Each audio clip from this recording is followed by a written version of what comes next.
I will be Starlinking, and I'm really hoping that the Starlink will work well enough for me to be able to podcast in my office, because this thing is going bye-bye. Yeah, This I'm taking it to today. I'm taking it to the mechanic to get just a once over before we sell it. So I'm about to be out of a podcast studio. Yeah, I don't know about the modems, but you literally just set up the satellite outside and you run the wire into your house. Yeah. Like it's done for you. Oh, like, yeah. It's easy. just one piece. Yeah. And I think if you bought an extra modem, you could probably put one out in your garage office too. Should be, yeah, really good. Should be good. I'm super excited.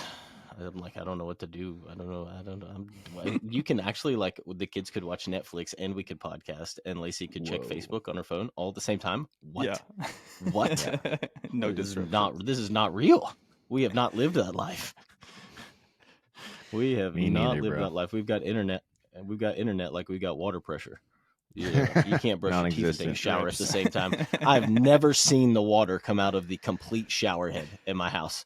It only comes out of about the bottom half, and you got to like stand underneath the drizzle, and, get wet and like lather up and then rinse off. And have you checked your shower head for buildup? Yeah, well, it's everywhere, right? So it's like it's the kitchen, it's the entire house. Has a bunch I just see Logan sitting under there like probably. This doesn't work.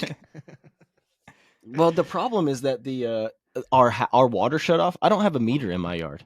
My meter is what is that? 500 yards away from my house. It's on the corner of the main road and our street. Yeah, it's a ways down there, and I guess our house is so old that like when they were built it, they just like, yeah, sure, we'll put you a meter right here. You just run your lines, and so they like ran tiny little lines. So anyway, long story short, we finally had enough, and we're like, you know what? Maybe it's not supposed to be this way. So we called the water company last week, and they're like, oh, well, it could be a regulator, and or you just need a meter in your yard. We'll send somebody out next week to check it. I'm like, dude, 3 years I've been taking baby showers. I've been like getting sprinkled like I've been like getting a baby sprinkling here, and all I got to do is call. Now we're gonna be able to actually take real showers. Maybe, I don't know. It's gonna be crazy. So it's gonna be a good week in the Corbett household. Sounds like it. Oh man, that's funny. That is funny. Paul, what do you guys do this weekend? Anything fun with the kiddos? Yeah, we went to Charlie's got a little friends from her gymnastics class, and we went to a birthday party for one of those girls. So that was cool. We don't really have like a lot of friends in this area yet, but we're like starting to get like a solid friend group that we really get along with and connect with. And so we're trying to make sure we really nurture those relationships and don't just ditch them all the time. So if we get invited to something, we're trying to make sure that like we clear the schedules and we get to it so that we can have friends. So we can. Dude, that's important. It's so hard, for real, man. It really is. And we've got like, I don't know, maybe 3 or 4 other couples now that like we really, really get along with and can really see like being close with. So, and they're all, roughly our age, and most of them have kids. I think there's one that doesn't. And so we're just doing whatever we can to be good friends to people. Heck yeah. No, that's really important, dude. I realized in Colorado we had like no friends, and we didn't hang out with anybody. And now we're here, and we got to meet some people and they actually go and do stuff and invite us to go do stuff. And I was telling Al the other day, I'm like, it's so nice to have like-minded people around that you can go hang out with, like no pressure, and just enjoy the time that you're getting with them. So I can totally relate. That's really cool, man. Really cool. Mm-hmm. Especially with kids, I imagine. And that was a big motivator for us moving here anyway, is like people here are into what we're into. Like where we were living at before, like rodeo's not a thing, there's like a little bit of a fishing culture, but like, not really. Like here, like, people eat, sleep, and breathe fishing, whether it's fly fishing or spin fishing or whatever. But like, so like there's a lot of opportunities for me to, be a part of clubs and, make a lot of friends that literally love the things that I love. And rodeo's bigger here too. So it's like, there's junior rodeos like 15 minutes away all the time. During the summertime, I think they have a rodeo just up the road, like on Monday nights. Like there's all kinds of opportunities here to be around like-minded people. And I feel like the first few months that we lived here, we kind of were just trying to get used to everything. So like we didn't really get super involved. And so that's kind of our goal now is it takes hard work. Even if you're in that area, it takes hard work. You know, like I mean, we've been dropping kids off at preschool every morning and picking them up every mid morning for 3 years now, 3.5 years. I've seen the same parents, and we're just now within the last 6 months getting to the spot where we're building relationships with those people.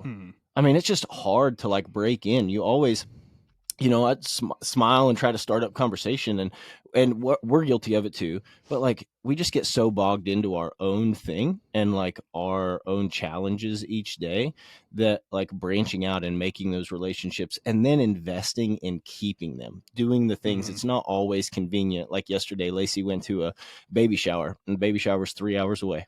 She drove 6 hours round trip to go to a 2.5 hour event, but it was really important for us to be able to go. Like, the people that she went to, like, they've tried for quite a while to have a child, and they've had a lot of heartbreaks, and they're at a spot now, like, it's just super cool, but they live a ways away, and it's important for us to like spend resources to invest in those kind of relationships. But it does, like, it takes work. It doesn't once you get to our age and you've got all the things, like even Doug without kids running a company and all the things that you and Al have going on, it doesn't just happen easily or by accident. These relationships with people our age. Absolutely. It is. It's tough, man. Life's just getting busier too. So it's cool to kind of realize, not that we're young, but we're not that old yet. So I think it's good lessons to learn at this age, and will set us up for, hopefully having good relationships throughout the rest of our lives with people around us and not just over a webcam. Yeah. Dude, in Colorado, my two best friends are the guys I work with. Like, I talk to you guys more than I talk to anybody else. Same, dude. Same. It's oh, it's funny, man. It's funny. Hey, I wanted to get into something today that we haven't talked about a whole lot, and I think this has a lot of buzz around it in the social media world and just in general when it comes to fitness. And it's like, how do I know if I'm working out too much? And I don't think this applies to everybody, but I think there are a good handful of people that this can apply to. And especially in our demographic, we talk about this all the time, in the sense that rodeo athletes just naturally have a tendency to go hard and want to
skeletal standpoint, overtraining can lead to injuries. We've seen this. I've personally seen this, especially when I was doing competitive fitness. So things like muscle sprains, stress fractures. Bodies when they're fatigued, we're not likely going to be able to be as stable, be as mobile. Our firing power is going to be less. So when we recover, all of those things increase. We're much more stable. We're more mobile. We're able to activate and fire those muscles as we want to. Really easy example would be if, usually you're doing barbell squats and they're pretty solid, and you show up one day or for a weeks at a time and they're shaky. Your mechanics aren't feeling correct. You're feeling fatigued. Those are all signs of overtraining. Go ahead, Paul. Yeah, I'm glad I'm glad we brought up recovery first, because this, I think, is where most people are going to see struggle. Because even if they're not doing, what would seem to be too much, your recovery is going to dictate, what is too much. And I had a very real example of this happen yesterday. So, like I said earlier, we went to a birthday party on 2 days ago. Wasn't really paying attention to my nutrition. Kind of started feeling like run down in the afternoon, which was weird. Like, had a little energy dip, and then so I took a mental note, like, okay, what did I eat today? Well, I had a pancake for breakfast. I had a hot dog at this birthday party for lunch, and I hadn't eaten dinner yet. And I was like, oh, so I've eaten about 4 grams of protein today. That would probably be why I feel like trash. Yeah. And like, usually that doesn't happen to me because I have kind of a set schedule. Like, I eat certain things in the morning. Like, But weekend's a little different. I'm picking between 1 or 2 things, and then my lunch is pretty similar. Like, well, I'll heat up some leftovers. Like, it's going to be ground beef and a vegetable, and so, looking back at that day, I was like, wow, I really dropped the ball here. Like, this is not good. And then yesterday when I went to go work out, I was super frustrated because lifts that I was executing rather easily the week before, I wasn't even able to like get off the ground yesterday. And I was like ready to like just throw something through a wall, because it was like I was stuck. Like, something that I came in with a plan. I thought I was going to be able to do something, and I couldn't. And looking back, it's like, oh, my nutrition really sucked the day before. I got 6 hours of sleep that night, and then I wasn't recovered. And so it's not that I was necessarily doing too much the week leading up to it, but my body was so run down because of the lack of recovery that it had an almost immediate effect when I went to my workout yesterday. That's a really good point. But on that note, I think where we see a lot of this like recovery factor in is on guys that are new to the gym, right? So we come up with this mindset of like, hey, I'm going to get in shape. So I'm going to go to the gym 7 days a week.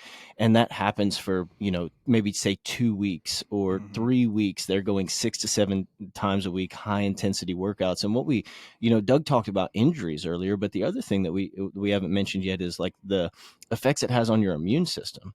And so guys will go pretty hard. Their body's not recovering.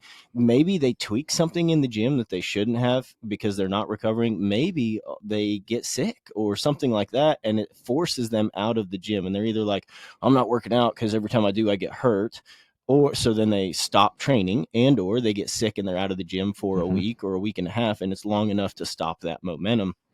And that's something that we, I know that like we see quite a good bit with guys that they come into us and they're like, hey, I want to, train with you guys. And I'm like, well, what have you done before? And they say that exact same thing that I just said. That's what they, that's been their training history. And so it happens quite a good bit, but backing off that training frequency, which we just talked about on a podcast not too long ago, you can check out on training frequency, but backing that training frequency off and the intensity off, from 6 to 7 days a week, more to 3 or 4, it's really such a mind game because we're like, oh, I'm not going to see gains. I just had to talk a client off the ledge this week that he's been training, pushing some weight, doing excellent. He hasn't missed a single workout for almost 2.5 months. And I'm like, hey, it's time for a deload. And I said, you're going to hate me. And of course we started our deload on his birthday. He's like, worst birthday present ever. But he's always been really skinny. He's gaining some muscle and he's loving what he's seeing. And we really had to walk through this process that it's really a mental thing here. Like being able to sit down, take a week where we just lower the intensity. It's really going to allow you to, like a rubber band being pulled back, it's really going to allow you to shoot forward farther than where you would have been. And same thing for taking a few days of rest each week to sleep and eat proper food. It's really going to allow you to see more progress in the gym in the big picture. Absolutely. Yep. Smarter, not harder. We talk about that a lot. Yes. The bottom line here is, and I like that the way, Paul, you set it up, like it's not necessarily going too hard. It's just under recovering is what this comes down to. And when you do go very hard, it's the recovery boxes have to be checked double time. Right. So body's already fighting an uphill battle to recover. Immune system can take a dive. it takes a ton of energy to build muscle and recover appropriately. And so when you take away from that energy required to keep your body healthy, normal physiological responses just tend to go down the drain, right? And that was a great point, Logan, as well. You have to take deloads, and it sucks at times, but when you understand the full circle of how fitness works, when it isn't just working out, it's workout, recovery, nutrition, sleep, all of the things. Your body needs that. You have to be able to recover. And if you aren't, you're going to be in a bind and you're never going to be able to reach the potential that you could.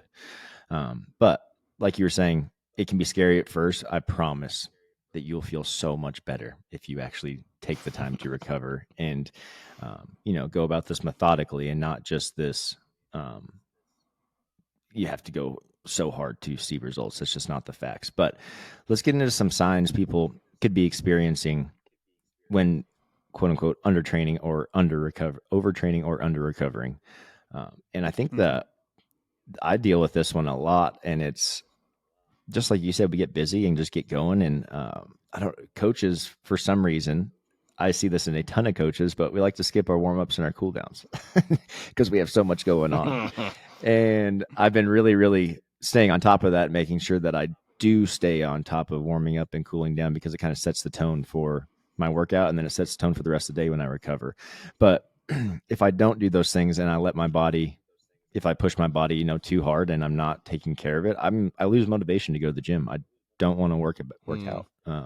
I don't know about you guys, but I can tell when I'm going too hard in the gym, and it's when workout doesn't sound fun anymore, because I love working out. The second it starts to feel like a chore, I'm assessing what's going on. Like, why do I feel this way? I usually show up to work out like this is one of the best parts of my day.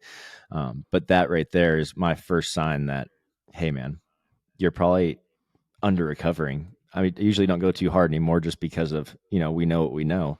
But if I'm not recovering, I am going too hard. I'm not giving the proper dose of recovered to the proper dose of stress. So I've got to reassess from there. Paul, what's another thing that you go through maybe when you're going too hard? Well, one that's plagued me recently is just like chronic soreness or fatigue. And so like, a lot of people, especially when they're new, like they'll gauge how good their workout is based on how sore they are. They kind of crave that soreness. In 1 to 2 days of, like DOMs or a little bit of soreness, like, that's fairly normal. Like that's not out of the ordinary. But when it starts stacking up, and for me personally, like over the course of this past summer, like if I'm getting to where it's like 3-4 days in a row, like I'm feeling just wiped out or fatigued or overly sore, like that fourth workout is not going to go my way. Like you can see it like the crystal ball, like you can see it before you ever even step in the gym. Like, I'm like, man, my forearms are like really, really tight. What's going on? And then you go to lift something and, your body's just like, nope, not happening. So I would say like that's a big one. And like I said, I've had some personal experience with that, but it all goes back to that recovery. Like if you're recovering properly, that soreness is not going to stick around. It might last 24 hours. It's not going to stick around if you're fully recovering. Absolutely. So if you're noticing 3, 4, 5, 6 days in a row that you're experiencing this chronic soreness, like maybe it's time to take a step back. Yeah, that's not normal at all to be that fatigued constantly, right? It's definitely a sign of overtraining. Logan, we were talking about this with some other clients too, but what about like when your progress, like you hit a plateau or it comes to a halt? Yeah, this is this is one of the most telltale signs I think that I see with guys that start with us. The reason that they fill out a bioform on the website and they call us is because they stop seeing progress. They've been training for months, maybe on and off for years, and they're just not seeing progress anymore. And they're unsure of why. What am I doing wrong? What am I missing?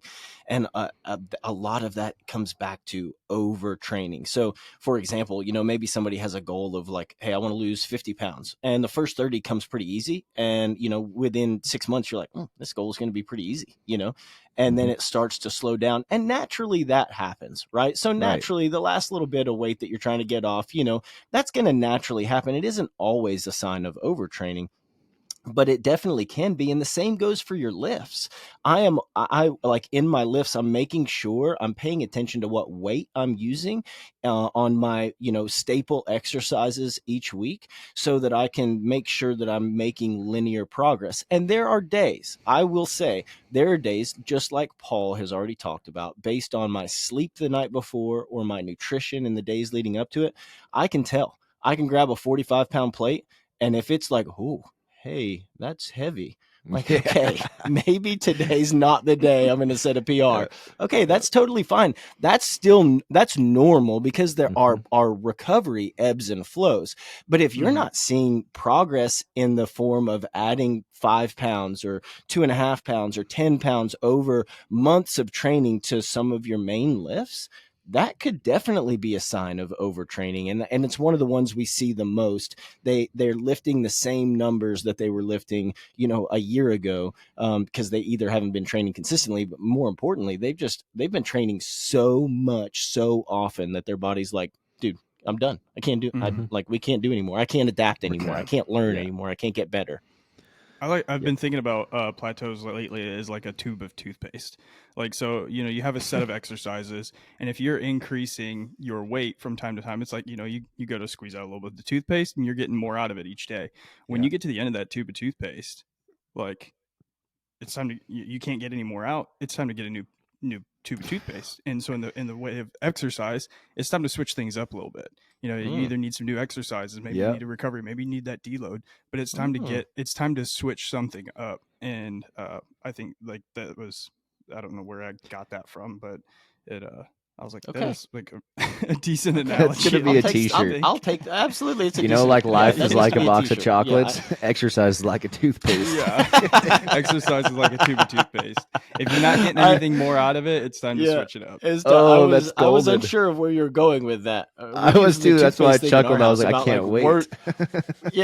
Words are like toothpaste. Once you squeeze them out, you can't put them back in. And I'm like, where is he going to tie this? Where is he going to tie this in? But that's actually Pandora's out of the box. Can't put them back in. But you can squeeze it out. I mean, it's because I like it too, because just like with toothpaste, with exercise, like, as you get towards the end, it gets a little bit more difficult to get the most out of it. So, like, you guys know, if you're like progressing on your back squat a lot at the beginning, as you get more towards the end of your potential, you're going to progress a little bit less. It's going to be slower, and then eventually nothing more is going to come out of it, and then that's when you got to switch things up. Absolutely. That was a great analogy. I love that. That was really cool. I'm going to talk about something more like mental health related, but being chronically stressed is something that is usually not normal for people. If you're got some irritability, impatience, moodiness because of a daily occurrence that doesn't normally upset you or anything like that, it's probably a good sign that you may be overtraining, or, like we've been saying this whole episode, under recovering. Working out should encourage a positive mindset, strength, confidence. And if you instead feel anxious, stressed out all the time, cutting down on that frequency for working out is definitely a step that needs to be taken until you get back to that homeostasis and start feeling like yourself, feeling better. Things are going to go much better in the gym and outside of the gym as well. A lot of people get stuck in this loop of, oh, I'm just being a little bitch, I need to keep pushing, instead of listening to their body. That's a fact, man. That's a fact, especially in rodeo world. I'm just being a puss, And no, for sure. But training is one of those things that you can actually control, though. There are so many factors that are going to happen to you throughout the course of your day that is stressful that you cannot control. You can't control the way that your boss speaks to me. Trust me, I understand. I've been there. My boss is a jerk too. But I'm just saying, you can't control how your what happens at work. You can't control traffic on the way in. Sometimes you're not in control of your nutrition. There are situations in which you're not, but your training is definitely a factor that can contribute to your stress of the overall day that you're responsible for. So it's one of the things that can have some ebb and flow when it needs to.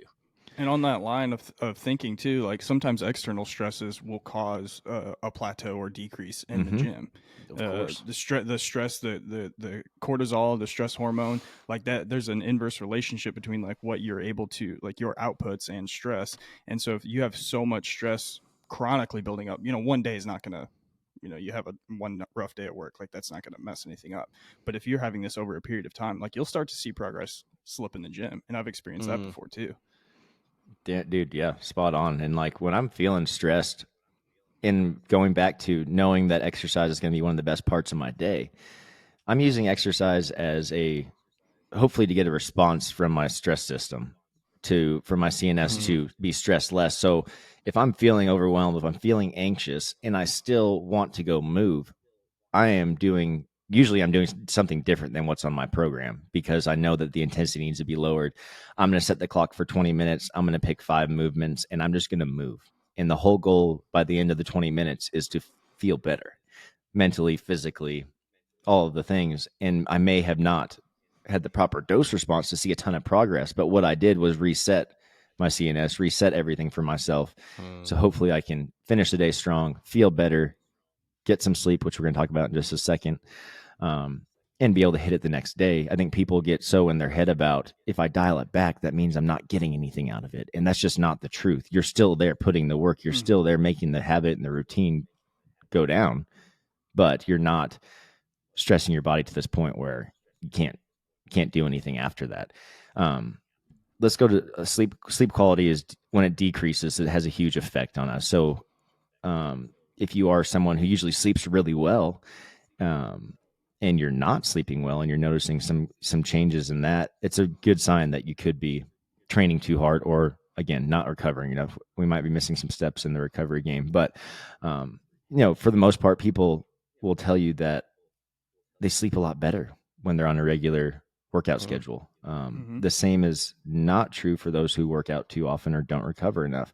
Studies consistently show, man, I saw this in competitive fitness a lot, overtraining syndrome, but sleep would be one of the things that just got whacked out. So studies consistently show that either very low or very high levels of physical activity can cause insomnia. We need more rest and recovery when we're working out. I think that's a pretty obvious thing. But in this day and age, sleep is one of those things that gets put on the back burner quickly. And people, I'll sleep when I'm dead. I gotta get this done. And it doesn't register with them that sleep is going to actually promote them getting more things done throughout the day. But also, and we've talked about this a lot on like our sleep habits and our sleep routines, we're constantly stimulated by electronics, blue light, dude, just all kinds of other stressors that they didn't really deal with 20 years ago or 15 years ago. It's all new. It's all new stuff. And your sleep quality and quantity always seems to regress when we go overboard with our training or we go overboard with being surrounded by those things, right? I know for myself for sure, it isn't anymore the overtraining that I notice my sleep. I notice that I am being stressed too much by electronics, by blue light, and I have to really dial in my sleep routine when I start getting like that and notice my sleep changing. But for me, like I'm in bed at 8:30 or 9 every night, and I'm up at 4:30 or 5, like a alarm clock without an alarm clock. And when that starts to change, when I start to feel like I have to sleep till 8 a.m. or I can't go to sleep till midnight, I'm like, okay, something's off with me. What have I been doing? And most of the time, I'm under recovering. I haven't been eating enough. I haven't been prioritizing my sleep, my hydration, any of that. So I don't know. Have you guys dealt with any kind of sleep stuff like that? Oh yeah. Yeah. Oh yeah, for sure. And almost like on both ends of the spectrum, like not enough activity and too much activity. Like the not enough activity is what gets me the most.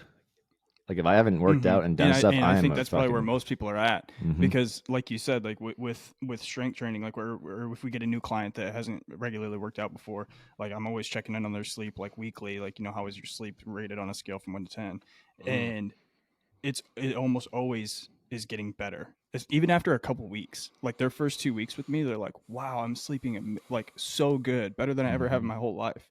And so like it's funny because all of these things that we're talking about, sleep, stress, progress, motivation, all of these things, exercise, a good exercise routine can help promote these things. But going overboard, it has the opposite effect. So like if you're feeling the opposite effect on any of these things, then it's a good sign you're either under recovering or at least Going too hard.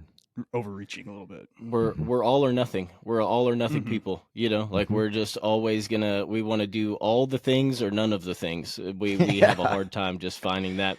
We have a Middle hard time ground just is not. finding that middle ground and being Yeah. able to understand that for the long term, I'm not training anymore for the NFR that's coming up in a few weeks. I'm training for when I'm 55. I'm training for when I'm Mhm. 65. And I think it doesn't matter if you're training for life, if you're training for sport, just consistency and being able to make sure that you're not overtraining and recovering is key, because it's how you can train for a long period of time. Hell yes, dude. And I was thinking about this. So I've been watching a lot of football. I don't usually watch sports a whole lot, but like playoffs for baseball and football season, I just love watching. But the thing I've been thinking about personally is these are professional athletes, right? That are out there playing NFL, MLB, whatever. PRCA, these are professional athletes as well. The one thing that we don't have in common with those two things, professional rodeo and these other sports, is these other athletes are on extremely regimented schedules. They have their day planned out for them by their strength coaches, by their managers, by their nutritionists, by their recovery experts. And these guys are, yes, pushing the absolute levels of training, but they're also in bed at 8 a.m. and and making sure they're getting at least 8 hours of sleep to combat that, to check off that recovery box. And we don't have that accountability in professional rodeo. We, No, Yep. we have rodeo has a 24/7 party life, and Yeah. still expects to perform at the top level. It's just wild, man. It's Yeah, wild. much different, and professional athletes definitely are able to prioritize their recovery because they have to. They've got to Mhm. go again for a grueling, hour long game or whatever it might be, again in 4 or 5 days plus practices and trainings and all that kind of stuff. And there's just so many resources. And the other thing about football and basketball and what we watch on TV is those guys are not just professional athletes; they're genetic freaks. Yeah. You didn't just have to be a really good athlete to make it in the NFL. You have to be that An 1%. anomaly. You have to Because the have, talent pool is so yeah, large. exactly. The talent pool is so hard, and the cool thing about rodeo, and it has been up to this point, and I don't see it really changing a whole lot in the future, is that there's such a room for a guy that maybe doesn't have a lot of talent. Like, I was not a talented bareback rider by nature. Mhm. But I worked really hard. The older I got, the harder I worked, but I worked really hard, and I was able to go and be moderately successful in my rodeo career.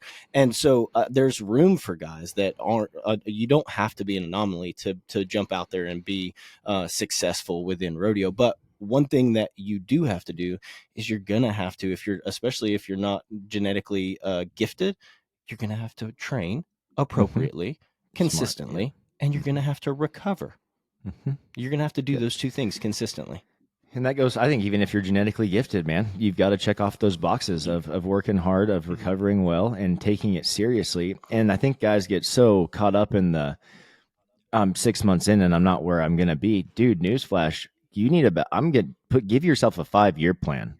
5 years that's where we're at. You aren't training for next month. You're not training for the next day. You're training from 5 years from now. And when you get to that 5 years, it keeps going. It doesn't stop. There's never a point in time where it stops. You have to continue to do this or it will go away. And we see it all the time in athletes, especially rodeo, just because the education's not there, the culture's not quite there yet. That I feel good after 6 months. I'm good. I'll call you when I need you. And more than often we're getting a call in 1 or 2 months that's like, hey man, I feel really shitty. What's going on? It's like, well, have you continued to do any of the things we talked about? No. Well, here's your sign. It's a problem. Yep. You've got to stay after Yep. it. And the culture is changing. It's coming around. I'm keeping up with all the rookie bareback riders, man, and just seeing their posts every day on their stories. They're all in the gym. They're all getting after it. They're sweaty. They're working hard, and they're not working with us. But I don't care. I'm just glad that they're working and they're putting in the time, because that's what we need. We need the next generation to realize that, hey, this is an investment in you, and it will only make you better as an athlete in your profession and career. One last thing I want to talk about. We talked about it a little bit earlier, but you're getting sick more often. And again, this can be a very big sign of either overtraining or under recovering. But the immune system is definitely going to feel the effects of doing too much working out or too little recovery. Overtraining is going to overwork our CNS, our central nervous system, which in turn is going to cause general fatigue, maybe a little bit of just everything kind of shuts down, everything. Yep, exactly. And that's it. And if you feel that you are working out too much, I really encourage you to take some time off. And again, this isn't going to be for everyone, but those people that are overtraining 6 to 7 times a week, not focusing on their sleep, not focusing on their nutrition, and have been doing that for months, this is for you. And you're noticing that you're getting sick more often, you're a lot more fatigued. Take a couple weeks off. It's going to kill you mentally, but take a couple weeks off. Focus on active rest. Doesn't mean you don't have to do anything, right? Go do yoga. Go for a hike. Go for a bike ride. Get out to get some sunshine, but stay out of the gym and don't think about breaking a sweat for a couple weeks. And when your body starts to come back, you start to feel not sick, not fatigued. Your body's going to feel like it's chomping at the bit, ready to go. That's your body saying, thank you for doing this. Thank you for giving me some recovery. You're going to appreciate the rest, and you're going to be able to pick up where you left off and kind of, reassess what you were doing and how you can not do that again. That's an important thing to bring up too. Like if somebody is dealing with that, like you will be able to pick up where you left off. Like 1 to 2 weeks is not going to tank your recovery. Yeah, like I've done that where you take a whole week off and you're like, oh, you're worrying. You're like, man, I'm not going to be able to do what I was doing 2 weeks ago now. And to my surprise, every single time, even though I know this stuff is I lift the same amount of weight or sometimes even more. Yeah. Because like I had the potential before, but I was already tapped out. And now like my strength seems higher because I'm actually able to get the most out of it. You got a new tube of toothpaste. I got a new tube of toothpaste. Damn right, dude. I love that. We're going to make a shirt of that for sure, dude. We have to. That's so good. I'm just in my head thinking about how we could just make it witty and make some Forrest Gump analogy too. like a box of chocolates. I'm just seeing like an image of a tube of toothpaste with like the Champion Living logo or something on it. Like that's just it. Like that's just it. If you know, you know. Like only the real ones will know. Oh, I love it. Guys, everyone listening, I hope that you guys took away something from this episode. This is a good time. I enjoyed talking about this today. We've got to thank our sponsors, Beastmaster Rodeo, been with us since the beginning. Man, they just released their new rough stock boots, saddle bronc riding boots. When this comes out, I think they should still be running the special. You get $100 off a pair of chaps if you buy a pair of boots, which is awesome. They are, man, Barstow has always been the epitome, right? Like the baseline of rodeo equipment. And I really think that Beastmaster is, man, they've been putting in a lot of time. They've been putting in a ton of studying, and they've been talking to rodeo athletes, professional rodeo athletes, about how can we make this better? Not just going off of their own, like, oh, we could change this and change that. Like they're actually getting real input from guys and putting them to tests, and it's cool. They're changing the game for rodeo gear. Guys can check them out at beastmasterrodeo.com. They are far more than a rough stock company too. They have timed event equipment. They have stock contracting equipment. They have I just bought some kids play ropes from them the other day. Heck yeah. See, the dummy at the house. Yeah, they got everything. Use our discount code Champion Living. All one word is going to be uppercase, caps locked on. Going to save you 10% on all their products. Guys, Hui brand's been with us, man, for a while now. We're all rocking Hui. I pretty much live in Hui. It's the best, man. The ball caps are indestructible. I've been literally hunting in the same cap for the last 2 months, and I've done over 100 miles in that hat on my feet. And usually, like a weekend, I've just got sweat marks and everything all over it. Nothing. Their Habitat hats are awesome. You can work out in them. You can wash them, and they still look the same, which is really important to me because usually I get done with the hat, try and wash it, and it looks like a pile of shit after it. So Hui hats don't do that. Their Habitat gear is awesome. They just dumped a whole fall line, which is just, it's cool, man. Y'all check them out. Use our discount code Champion Living, all one word. Going to save you 10% on all Hui gear. You can check them out at getyourhui.com. Guys, until next time, we'll catch you later.